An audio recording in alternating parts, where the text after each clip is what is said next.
Welcome to my channel. As any organization needs three organs for running the organization in a proper way: law making organ, law implementing organ and law adjudicating organ. Similarly, Indian government or any government also needs three organs for running the government in a proper way.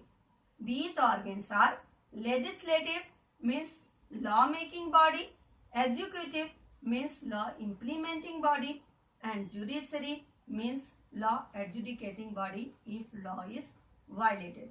Suppose legislative makes the law but executive is not able to implement that law in a proper way.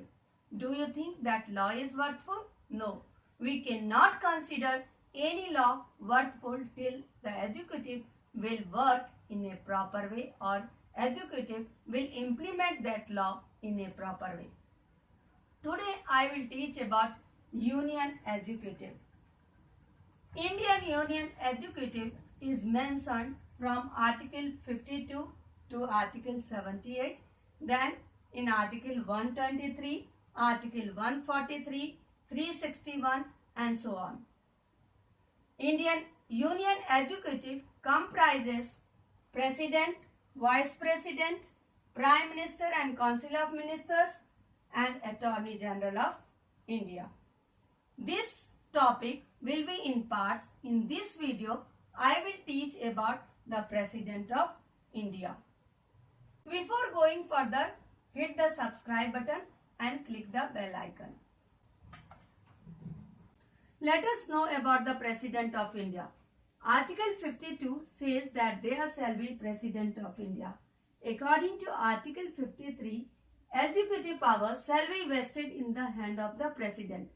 But President has to take advice of the Prime Minister and the Council of Ministers because he is only the nominal head and the ceremonial head of the country. Because in India there are two heads of the country. One is head of the state, means constitution gives him power, and head of the government means who uses all the power practically. In India, constitution gives all power to president, but president cannot use the discretionary power. He has to take advice of the Prime Minister and the Council of Ministers. That's why he is also known as the ceremonial head of the country and the nominal head of the country. Then who can become a President of India? He should the citizen of India, completed 35 years of age, qualified to become a member of Lok Sabha. But you always remember that President should not the member of Lok Sabha. If he is the member of the Lok Sabha at the time of the election of the President, then after electing as the President, he has to quit the membership of Lok Sabha. Then he should not hold any office of the profit. Means he should not the employee of central government, any state government and the local authorities run by the government. The President of India is the first citizen of the country. That's why he is given many privileges and allowances by the Constitution, such as he is entitled to rent-free accommodation, free medical facilities, free treatment for life. His salary has undergone several changes. The latest change was the latest in 2016. According to this change, the salary was increased to rupees 5 lakh per month. The Rashtrapati Bhavan is the official residence of Indian President and it is also considered as the largest residence of any head of the state in the world. The provisions related to the election of Indian President is mentioned in Article 54. According to Article 54, Indian President is elected by the members of the Electoral College. This Electoral College is consisted of elected member of the Lok Sabha, elected members of the Rajya Sabha and elected member of the state legislative assemblies. The mode of voting is single transferable vote, which is mentioned in Article 55(3). dispute arises regarding the election of Indian president will be adjudicated in Supreme Court, and Supreme Court verdict will be considered as the final decision. This is mentioned in Article 71. After getting elected by the Electoral College, the President of India will have to take oath for delivering his duty wholeheartedly within the constitutional framework. It is mentioned in Article 60. The term of office of the President is mentioned in Article 56. After taking oath, the President of India will remain in office for 5 years. He may resign from his office by writing his resignation to the Vice President of India. His resignation will be communicated by the Vice President of India to the Speaker of Lok Sabha, but he will have to continue to his office till the new successor will hold the office. The vacated post will be filled within a short time. The Vice President of India will take the immediate charge of the President. If Vice President of India is not available in that condition, the Chief Justice of India will take the immediate charge of the President. Simultaneously, the election for the President post will be held within 6 months. The President of India will be removed from his office. As Constitution is supreme in any democratic country as well as in India, nobody can violate the Constitution, even the head of the state. If head of the state violates the Constitution, the head of the state can be removed through the impeachment process. In Article 61 of Indian Constitution, it is mentioned that the President can be removed from his office through impeachment process if he or she violates the Constitution. Impeachment means the process by which the legislative body levies the charges against the government officials. In India, some dignitaries like the Supreme Court judges, then the High Court judges, and the Chief Election Commissioners, President, these dignitaries can be removed through the impeachment process if they violate the Constitution. As far as the impeachment process of President of India is concerned, it may start in the either houses of the Parliament.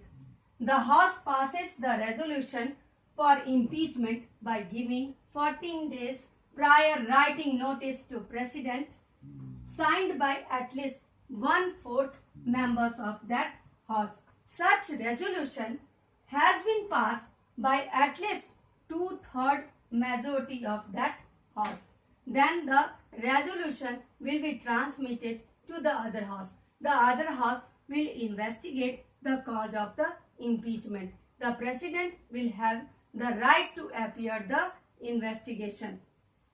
If the investigation, a resolution is passed by the 2/3 majority of that House, the President of India is given numerous powers to act as the head of the state, such as executive power. He is the head of the executive, so he is given many executive powers to act as the head of the state, especially the appointment and the removal power of many dignitaries. Then legislative power. He is the part of the Parliament, so he is given many legislative powers. Judicial power. He is given advisory power. Financial power. He can constitute the Finance Commission of India after every 5 years. Then diplomatic power. Military power. He is the chief of the commander of armed forces. Then pardoning power. Emergency power. He can impose the national emergency, the presidential rule in any state, and the financial emergency. But he cannot use his power as the President of America uses, because the President of India is only the head of the state, not the head of the government as the President of America. So how the President of India uses his power, about his each power, I will teach you in detail. President of India is given many executive powers because he is the head of the Union Executive. All executive orders are issued in the name of the President of India because the executive power is vested in President of India according to Article 53, about which we have discussed earlier. Then if Parliament thinks Parliament may accord the additional executive powers to the President of India according to Article 70. It is President's duty to enforce the decrees of the Supreme Court according to Article 142. Apart from these executive powers, the President of India is given the appointment power also. The President of India can appoint many dignitaries and he can remove these dignitaries through special provisions. As far as the appointment power of Indian President is concerned, Indian President can appoint many dignitaries such as Prime Minister and Council of Ministers, but under some limitations. President of India can appoint only the leader of that party, which party can prove the majority in the Lok Sabha. Then he can nominate 12 members of the Rajya Sabha. Governors of states are appointed by the President of India. The President of India can dismiss the governors according to Article 156. Chief Minister of National Capital Territory of Delhi is appointed by the President of India according to Article 239A of the Constitution. Chief Election Commissioner and other election commissioners are also appointed by the President of India. The Attorney General is also appointed by the President of India. Then the President of India can appoint the Chairman and other members of the Union Public Service Commission. Officers in All India Service and other Central Civil Services in Group A are appointed by the President of India. These provisions are given with the articles, so write down in your notebook. One latest change is done concerned to the appointment power of the President of India is very important for the upcoming exam. From 1952 to 2020, the President of India could nominate 2 Anglo-Indians in the Lok Sabha because 2 seats in Lok Sabha were reserved for the Anglo-Indian community.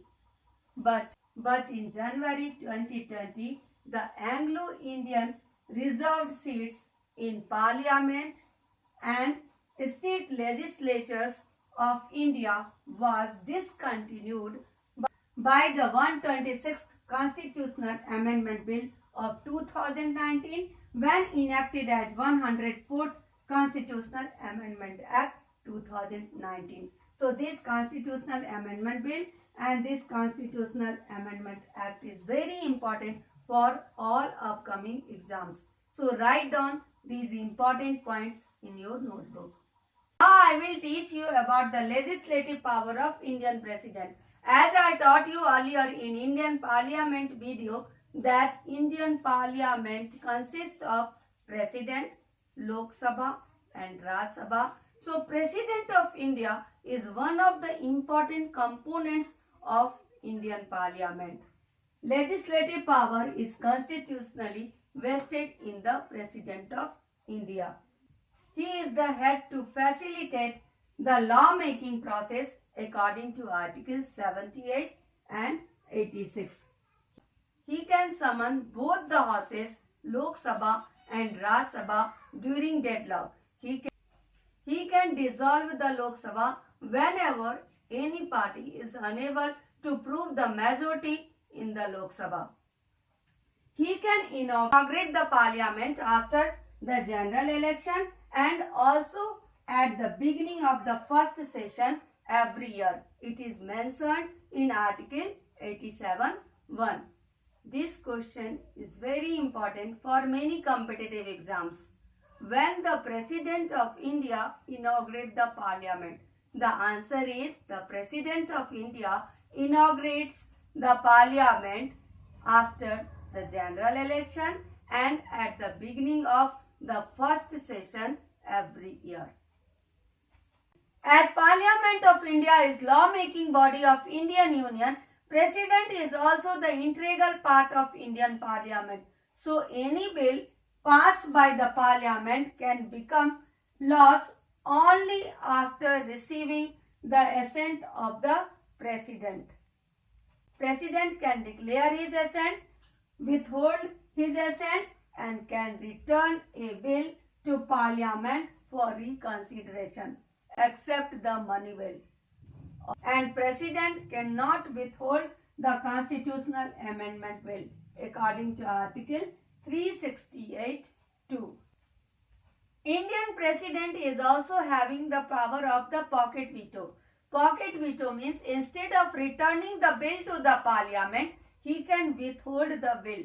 But he can withhold the bill on the advice of the Prime Minister and the Council of Ministers according to Article 74. Article 143 gives the power to Indian President to consult the Supreme Court about the constitutional validity of an issue. In the legislative powers of the Indian President, the ordinance making power of Indian President is very important.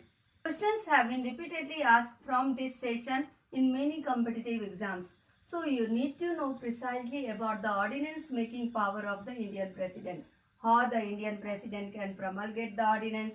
What is the time validity for the continuation of the ordinance as a law? You need to know. The ordinance making power of the President is mentioned in Article 123 in Indian Constitution. When either of two houses of the Parliament of India is not in session, and if the government feels the need for an immediate procedure, the President of India can promulgate the ordinance. The ordinance has same forces and effects as an act passed by Parliament under its legislative effects. But the ordinance is needed to get the approval of the Parliament for its continuation. It will remain valid not more than 6 weeks after the date the Parliament is convened. As the President of India takes the oath to preserve, protect and defend the Constitution, it is the duty of him to protect, preserve and defend the Constitution and the law of India according to Article 60. So he has given many judicial powers also. He can appoint the Chief Justice of India and the other judges of the Supreme Court and the judges of the High Court and the Union Territories on the advice of the Chief Justice of India. He can also appoint the Chief Legal Advisor of Indian Government, the Attorney General of India, according to Article 76(1). He can ask the advisory opinion from the Supreme Court, according to Article 143. The President can ask the Attorney General to attend the Parliament and report about the proceeding of Parliament if any unlawful function takes place in Parliament. This is mentioned in Article 88. I am saying again and again that these articles are very important for the exam perspective, so write down these articles in your notebook.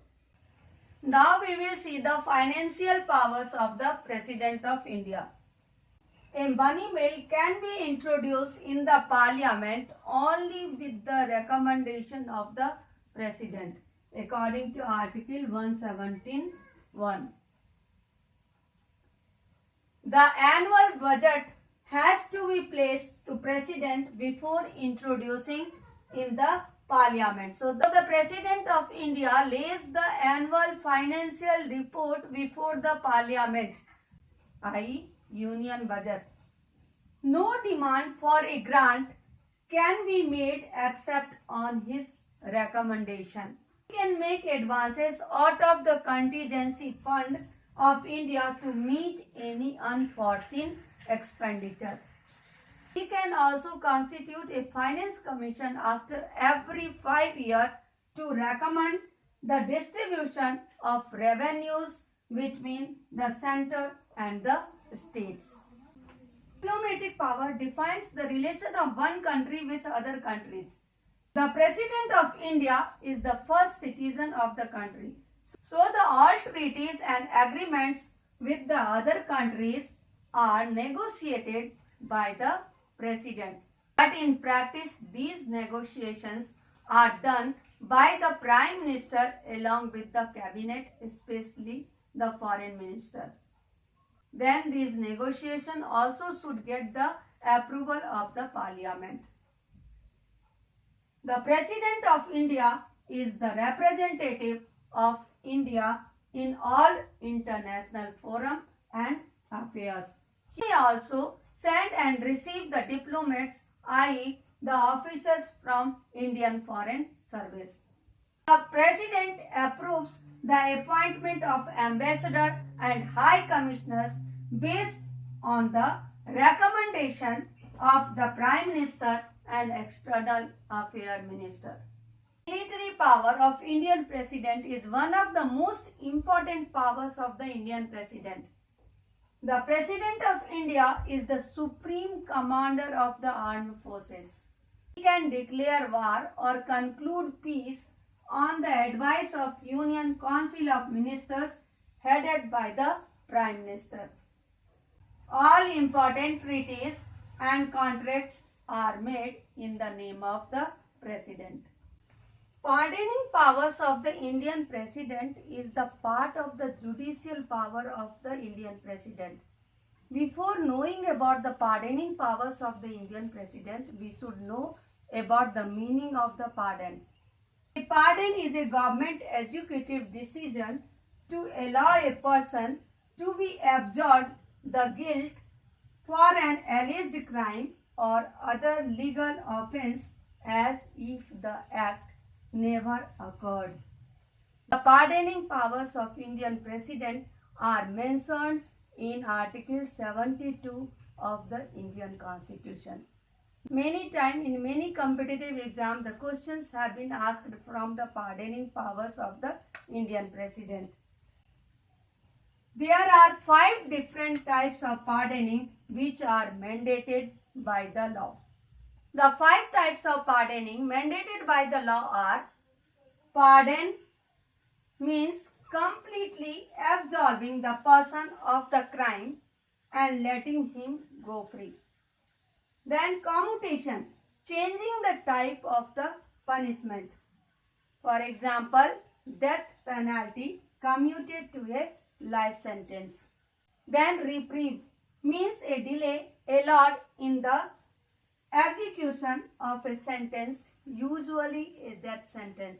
Whenever any person is given death sentence, the person is having right to go to the President for asking the pardon. Then respite, reducing the quantum or degree of the punishment to a criminal in view of some special circumstances. For example, during pregnancy or during mental health. Then remission, changing the quantum of punishment without changing its nature. For example, 20 years rigorous imprisonment to 10 years imprisonment. The President of India can impose 3 types of emergencies. National emergency under Article 352, state emergency under Article 356 and financial emergency under Article 360.